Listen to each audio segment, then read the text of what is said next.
आप देख रहे हैं हर खबर, मैं हूं आपके साथ जागृति। बुलेटिन की शुरुआत कर लेते हैं खबरों से, जहां हरियाणा सरकार ने पुलिस महकमे में बड़ा बदलाव करते हुए 22 आईपीएस और 2 एचपीएस अधिकारियों का तबादला किया। बता दें कि हिमांशु गर्ग सोनीपत के नए एसपी होंगे और जबकि राहुल शर्मा को यहां से बदलकर हिमांशु की जगह एसपी स्टेट विजिलेंस ब्यूरो लगाया गया है। इसके अलावा एसपी नारनौल चंद्रमोहन भी एसपी स्टेट विजिलेंस ब्यूरो होंगे और विक्रांत भूषण नारनौल के नए एसपी होंगे। बता दें कि सरकार ने स्टेट विजिलेंस ब्यूरो को मजबूत करते हुए 4 वरिष्ठ अफसरों को विजिलेंस में अहम जिम्मेदारी सौंपी है। आईपीएस डॉक्टर हनीफ कुरैशी को सीपी पंचकुला लगाया है। इसके अलावा हनीफ नवीन अक्षय ऊर्जा विभाग के महानिदेशक का जिम्मा भी देखते रहेंगे। साथ ही खेल निदेशक पंकज नैन को डीआईजी स्टेट विजिलेंस ब्यूरो का कार्यभार सौंपा गया है। तो हरियाणा में बड़ा फेरबदल हुआ है, जहां 22 आईपीएस अधिकारियों का तबादला किया गया है, वहीं 2 एचपीएस अधिकारियों का भी तबादला किया गया। आपको बता दें कि सोनीपत नारनौल के पुलिस अधीक्षक बदले गए हैं।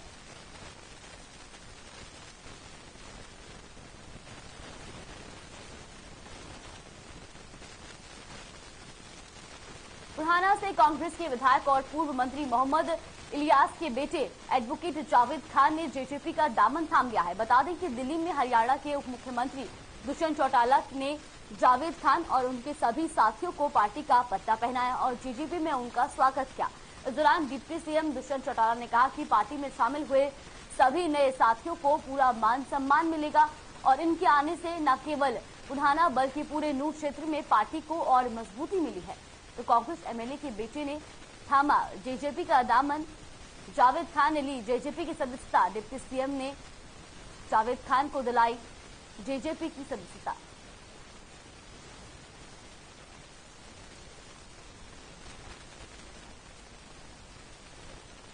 किसान नेता राकेश टिकैत सिरसा में किसान नेता लखविंदर सिंह के कार्यालय पहुंचे।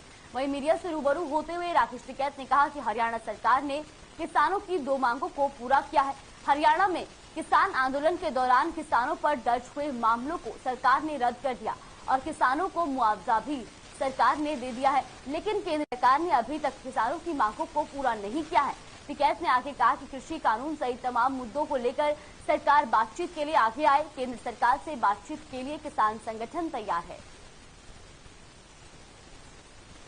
तो सिरसा में राकेश टिकैत का केंद्र सरकार पर वार। आपको बता दें किसानों की मांग पूरी नहीं की, ऐसा उन्होंने निशाना साधते हुए कहा। साथ ही उन्होंने कहा कि केंद्र सरकार किसानों से बातचीत करे। किसान संगठन केंद्र सरकार से बातचीत करने के लिए तैयार है।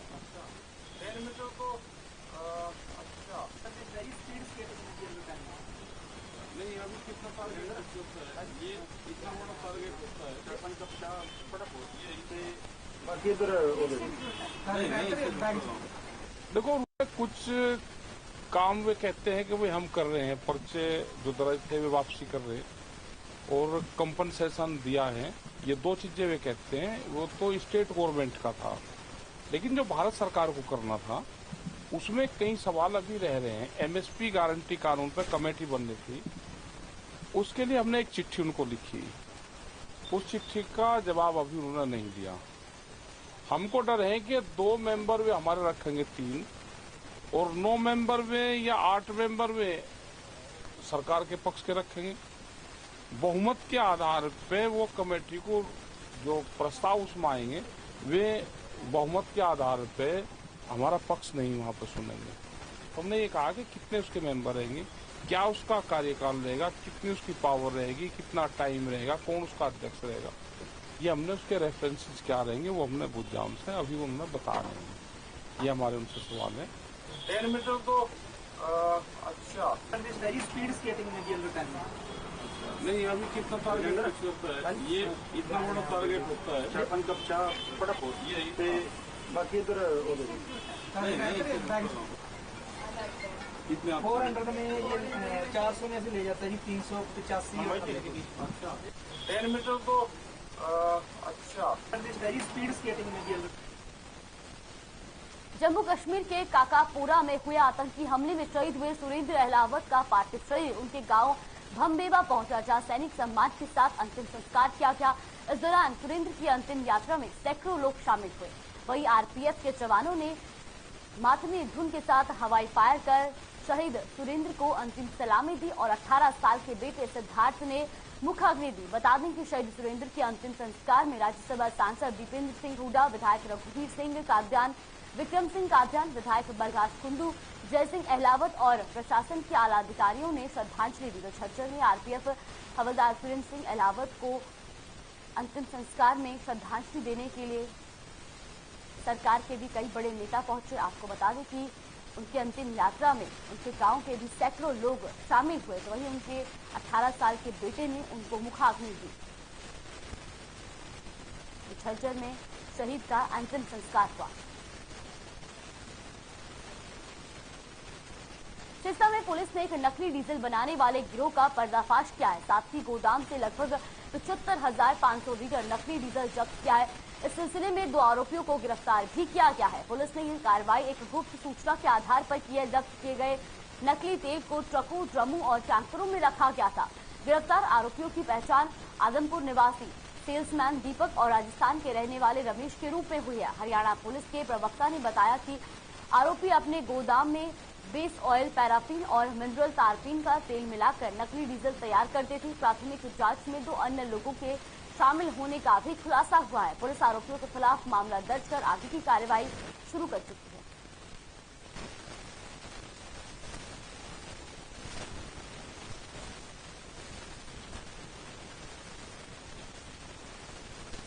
वहीं गुरुग्राम डीएलएफ के यू ब्लॉक में मेडिकल स्टोर पर सीएम फ्लाइंग और स्वास्थ्य विभाग की टीम ने छापेमारी की और मेडिकल स्टोर पर अवैध रूप से बेची जा रही प्रतिबंधित एमटीपी किट बरामद, साथ ही एक व्यक्ति को भी गिरफ्तार किया।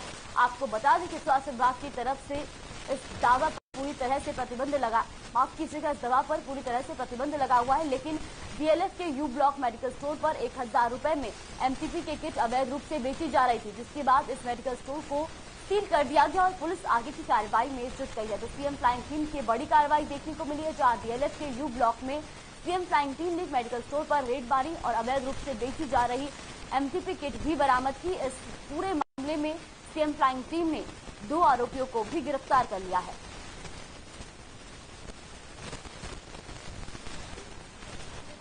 ये हमने अवैध तौर पर एमटीपी किट बेचते हुए एक व्यक्ति को आरए मेडिकल स्टोर पे पकड़ा है। ये हमारे पास काफ़ी समय से सूचनाएं आ रही थी। एफडीए और सीएम फ्लाइंग स्क्वाड तथा स्वास्थ्य विभाग की हमने आज संयुक्त टीम गठित करके इस कार्रवाई को अमल में लेके आए हैं और हमने इसके पास एक डिकॉय कस्टमर भेजा, प्रेग्नेंट लेडी को, जिसको इसने एमटीपी किट 1000 रुपये में बेच दी।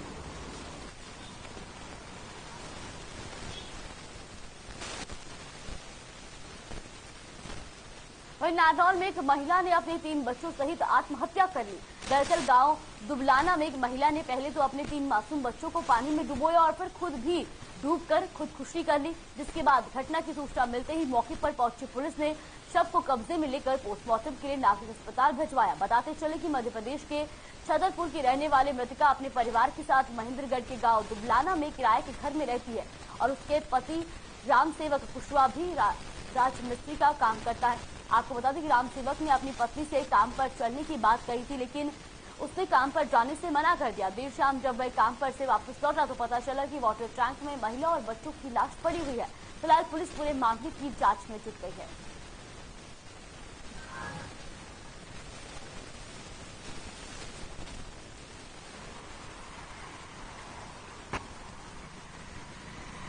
काम पे गए थे सारी, सब लोग काम पे गए हुए थे और पीछे से ही घटना हो गई। वहाँ से घटना हुई। क्या कोई लड़ाई झगड़ा था? कोई ना तो साहब, कोई झगड़ा ना था। तो आपको फिर किसी पे संदेह है कि किसी ने डुबोया है उनको या वो खुद ही मर गई है? खुद मार गई, कोई ना तो गेट लगो तो बीच में जब हम मान लो तो फोन पहुँचो, जब बाबा टैक्सी चला जाओ उसी में फोन करो जब सारी भागी। हाँ हाँ, जब गेट जीता सकती 6 बजे फोन पहुँचो जब सारी भागी 6-7-8। हाँ, या मेरे पास करीब 6:30 या 6:45 बजे के 6:30 बजे के आसपास जिनके मकान में वो रहते थे सुखबीर जी के, उनका टेलीफोन आया और उन्होंने बताया कि इस तरह से हौज जो खुदा होता है ना, अपना पानी के लिए आंगन में खुदवाते हैं, उस तरह का हौज था। तो उन्होंने बताया ये कि छतरपुर ज़िले के ये मजदूर हमारे मकान में रहते हैं और इनकी औरत जो है ये हौज के अंदर मिली है। तो मैं गया और इसको उनको भी इंफॉर्मेशन दे दी गई। 10-15 मिनट बिजली आ गई थी तो पता चला औरत और उसके 3 बच्चे और नीचे हुए थे।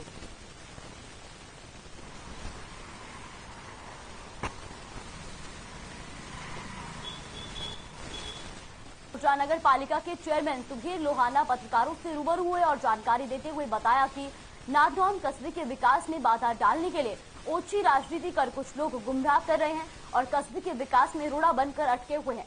साथ ही बताया कि पिछले 3 सालों से सरकार की तरफ से नगर पालिका में कोई भी ग्रांट नहीं आई है। पिछली योजना के पूर्व वित्त मंत्री कैप्टन अभिमन्यु के दिए हुए 10 करोड़ रुपए बचे हुए थे, जिसमें से 4 करोड़ रुपए के विकास कार्य करवाए हैं, लेकिन अभी तक इनकी 1 रुपए भी पेमेंट नहीं की गई है, क्योंकि ग्रामीणों ने नालों के निर्माण में घटिया सामग्री का आरोप लगाया था। तो उनकी जांच करवाई गई है, जांच रिपोर्ट आने के बाद ही पेमेंट की जाएगी। वहीं मौके पर मौजूद 13 पार्षदों में से 9 पार्षदों ने कहा कि पूरी ईमानदारी के साथ कार्य किया जा रहा है।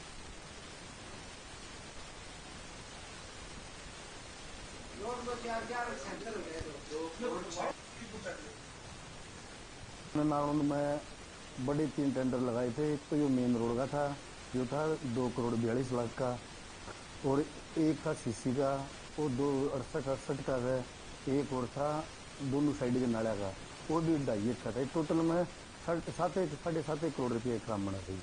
और जो नाला की पेमेंट की बात है, मैंने आज तक है ना इनकी पेमेंट नहीं की।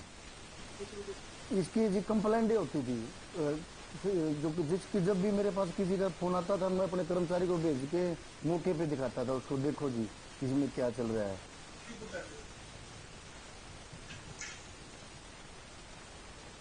हिसार के खेड़ी चोपटा में खराब फसल के मुआवजे की मांग को लेकर किसानों का धरना लगातार जारी है। आपको बता दें कि इस दौरान किसान नेता सुरेश कोथ ने कहा कि हमने प्रशासन को 2 दिन का अल्टीमेटम दिया है।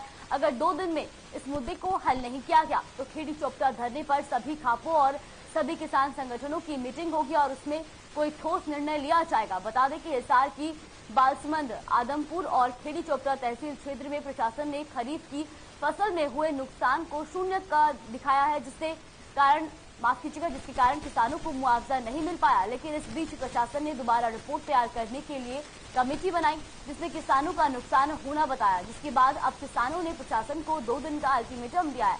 तो हिसार में किसान जो है वो मुआवजे की मांग कर रहे, वही प्रशासन को किसानों ने 2 दिन का अल्टीमेटम दिया और 22 अप्रैल को किसान संगठनों की बैठक होगी। और साथ ही साथ किसानों ने ये भी कहा है कि अगर जल्द ही इस समस्या का हल नहीं निकाला गया तो 22 अप्रैल को किसान संगठन बैठक करेंगे और जिसमें कोई बड़ा फैसला लिया जाएगा। जाएंगे, कार्यकारिणी भी जाएगी। देखिए, प्रशासन ने कहा कि प्रशासन की तरफ से जो कमेटी बनाई गई थी उसकी रिपोर्ट हमने सरकार को दे रखी है, जिसमें किसानों को नुकसान दिखाया गया। हमने कहा आप उनकी रिपोर्ट दीजिए, उनने भारतीय रिपोर्ट दे दी। रिपोर्ट हम थोड़ी विस्तृत है, उसमें किसानों के भी बयान है, उसमें पटवारियों के बयान है, अधिकारियों के बयान है। वो रिपोर्ट थोड़ी विस्तृत है, इसलिए हमने 2 दिन का समय और सरकार को, प्रशासन को दिया है कि 2 दिन के अंदर या तो सरकार संपर्क करके इस मुद्दे को हल करे, वरना 22 तारीख को खेड़ी चोपटा के ऊपर जो धरना लग रहा है, धरने के ऊपर ही सभी खापों की, सभी संगठनों की मीटिंग होगी और उसके अंदर ही कोई सख्त निर्णय लिया जाएगा। खबर पलवल से, जहां होडल, हसनपुर और हथीन के सरल केंद्रों के कंप्यूटर ऑपरेटर ने अपनी मांगों को लेकर तहसीलदार को ज्ञापन सौंपा है। कंप्यूटर ऑपरेटरों का कहना है कि सरकार ने जो उनसे वादा किया कि सभी को कौशल निगम में रखा जाएगा और उनको सभी को सुविधाएं दी जाएंगी, लेकिन सरकार अब अपने वादे से मुकर रही है। इसके साथ ही कंप्यूटर ऑपरेटरों ने प्रशासन को चेतावनी देते हुए कहा कि अगर प्रशासन ने उनकी मांगों को नहीं माना तो अपनी यूनियन के उच्च नेताओं के आदेश पर जो भी कदम उठाया जाएगा उसके लिए वे तैयार रहेंगे। वही तहसीलदार संजीव नागर ने कहा कि जो कंप्यूटर ऑपरेटरों ने उन्हें ज्ञापन सौंपा है, उस ज्ञापन को वो जिला उपायुक्त के माध्यम से सरकार तक पहुंचाएंगे।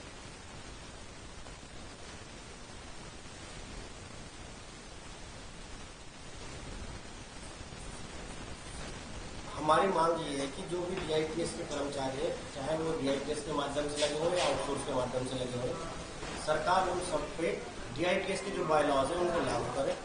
और जो अभी सरकार ने जो निगम बनाया, हरियाणा कौशल रोजगार निगम, हमें इसमें ना ले जाकर हमारे DITS के बायलॉज को हमसे लागू करके हमें 58 साल तक की सेवा की गारंटी प्रदान करें। इसी प्रकार SSA और NRHM में बायलॉज आए हैं और उनके कर्मचारियों पर बायलॉज लागू हुए हैं और उनकी तनख्वाहें सैलरी बढ़ी है। आज की महंगाई के समय में बहुत कम भत्ते पे हमारे कंप्यूटर ऑपरेटर जूनियर प्रोग्रामर काम कर रहे हैं, जबकि ऐसा माना जाता है कि कंप्यूटर ऑपरेटर और जूनियर प्रोग्रामर प्रशासन की रीढ़ की हड्डी है, परंतु इस रीढ़ की हड्डी को ही कोई देख नहीं रहा और हम बहुत अपेक्षा के शिकार हो रहे हैं, अपेक्षा के।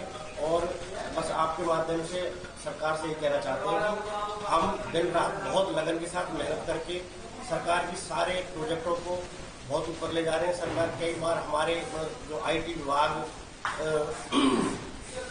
जो IT की पॉलिसीज है, IT के जो पोर्टल बने उन पर सरकार कई बार राष्ट्रीय स्तर पर पुरस्कार ले चुकी है। देखो ये हमारे सरल केंद्र में काम करते हैं सभी, और इन सभी ने अपने जूनियर प्रोग्राम के माध्यम से उनके साथ रहकर सरकार से डी साहब के माध्यम से डी साहब से वो कुछ मांग रखना चाहते हैं और उन्हीं के बारे में ये ज्ञापन दिया गया, जिसको आगामी काल में रिक्वेस्ट करते हुए दीजिए।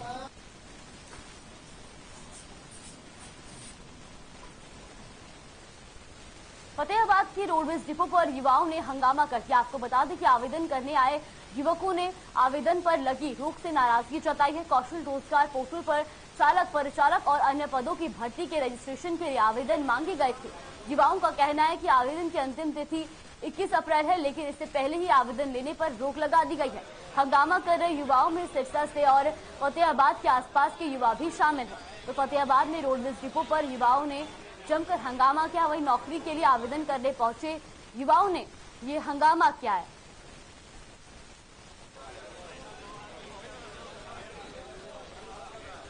ऐसा है, ये कनेक्टरी और ड्राइवरी का जो सरकार के अनुसार जो मान ले वैकेंसी वगैरह ये जो भी निकाली थी उसके अकॉर्डिंग हम सभी फार्म अप्लाई करने के लिए आए थे। कल कुछ % लोग फार्म अप्लाई वगैरह कर गए और आज की डेट भी थी और इतनी दूर दूर से 21 तारीख लास्ट भी बताई थी सर, लेकिन 21 तारीख कभी हुई नहीं सर। उसके पहले हम कम से कम 20, 50, 100 किलोमीटर से चल के आए हम फार्म अप्लाई करने के लिए, लेकिन यहाँ पर तुरंत यहाँ देखा तो सरकार की तरफ से बैन लगा दिया सर। हम सर बेरोजगार बंदे हैं, मेहनत मजदूरी करने वाले इंसान हैं, क्योंकि हम 3-4 दिन से डेली हर रोज रूटीन में आते हैं। किसका मान ले कि एक्सपायर डेट भी हो रहा है, मान ले वो फार्म वो ड्राइवर लाइसेंस मान ले उसको रिन्यू भी करवाने के लिए हम डेली 3-4 दिन से लगातार फतेहाबाद के दिन रात चक्कर काट रहे हैं।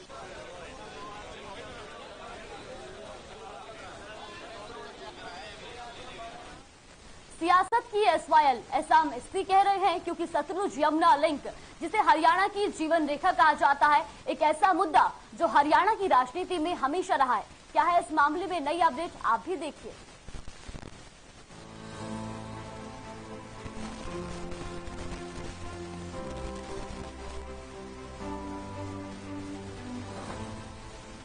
SYL यानी सतलुज यमुना लिंक, जिसे हरियाणा की जीवन रेखा कहा जाता है, एक ऐसा मुद्दा जो हरियाणा की राजनीति में हमेशा रहा। इस दौरान कई सरकारें आईं और गईं, लेकिन इस मसले का हल नहीं निकल पाया। हाँ, हर पार्टी ने इस पर वोट जरूर मांगे, लेकिन नतीजा सिफर ही रहा। लेकिन पंजाब में जीत से उत्साहित आम आदमी पार्टी ने हरियाणा में अब एक नई सियासी चाल चल दी है। वो चाल है SYL की, क्योंकि आम आदमी पार्टी भी जानती है कि हरियाणा की राजनीति में अगर सुर्खियां पानी है और अपने पैर जमाने हैं तो बिना SYL की बात किए उनकी राजनीति अधूरी है। अब आम आदमी पार्टी न केवल SYL का पानी लाने के लिए दावा कर रही है, बल्कि इसके लिए गारंटी भी दे रही है। पार्टी के नेताओं का कॉन्फिडेंस भी गजब लग रहा है। आपके राज्यसभा सांसद सुशील गुप्ता कह रहे हैं कि 2024 में हरियाणा में हमारी सरकार बनेगी और 2025 में SYL मसले का हल हो जाएगा। हरियाणा और पंजाब को अलग हुए 50 साल हो गए। इस 50 साल में कई बार केंद्र में, पंजाब में और हरियाणा में कांग्रेस की सरकार रही और कई बार केंद्र में, हरियाणा में और पंजाब में बीजेपी की सरकार रही। ये मुद्दा हल नहीं करना चाहते, ये बना कर रखना चाहते हैं ताकि इस मुद्दे को लेके वोट की राजनीति खेलते रहे। हमारी पंजाब सरकार में आ गई है, पंजाब के अंदर हमारी सरकार आ गई है। 2024 में हरियाणा के अंदर हमारी सरकार आ रही है। 2025 में हरियाणा के हर खेत के डोले पे पानी पहुंचेंगे, ये हमारा वायदा नहीं है, गारंटी है। उधर हरियाणा सरकार ने एक बार फिर से सुप्रीम कोर्ट जाने की तैयारी कर ली है। गृह मंत्री अनिल विज का कहना है कि अपना हक लेकर रहेंगे, हमारा अधिकार है, हम याचिका फाइल करने जा रहे हैं।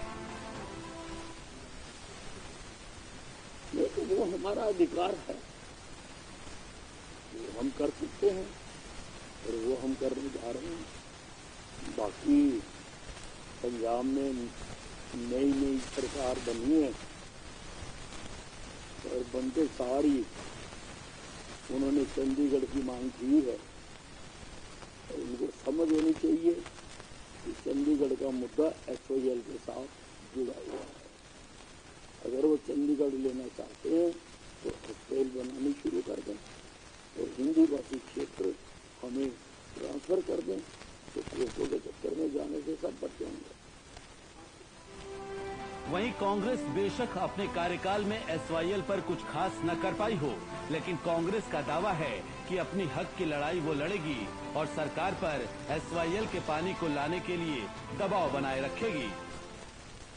तो 2016 में फैसला आया है वो हरियाणा के हित में आया है और मैं समझता हूँ ये वो उसका आदेश कॉन्स्टिट्यूशनल बेंच का वो फाइनलिटी अटेन कर चुका है, उसमें कोई एग्जीक्यूशन की जरूरत नहीं है, वो इम्प्लीमेंट कराने की बात है और वो इम्प्लीमेंट कराने की जिम्मेवारी जो 2002 में जो छोड़ी थी वो 2002 में केंद्र सरकार की है और पंजाब सरकार को अड़चन नहीं अड़ानी चाहिए। तो आज ये है कि केंद्र सरकार से हमने कहा भी, हमने प्रस्ताव पास किया कि हम केंद्र सरकार से मतलब सब करके और यही आग्रह करेंगे और अपने हक के लिए लड़ाई करेंगे और एक बूंद भी पानी का नहीं छोड़ेंगे, क्योंकि अब तो फैसला कॉन्स्टिट्यूशनल बेंच का है। अगर कॉन्स्टिट्यूशनल बेंच का ही फैसला नहीं चलेगा इस देश में तो फिर तो कोई वो ही नहीं रहेगा। हमारी जो फेडरल गवर्नमेंट है, फिर तो अगर कोई हमारा पानी बंद करेगा तब हम उसका रास्ता। कुल मिलाकर SYL पर अब फिर नए सिरे से सियासत शुरू हो गई है।